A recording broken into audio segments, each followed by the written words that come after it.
Mental love. You have titillated me mentally, something very few can do.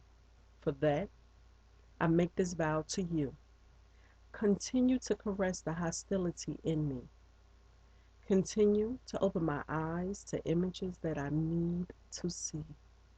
Continue making love to me intellectually, and I vow to make your heart mine, aiding you in holding on to your lifeline. And when the time is right, I'll take you there, for your zenith will be that of what some men fear. Okay, I'll stop. Ooh, excuse me. I can't help myself.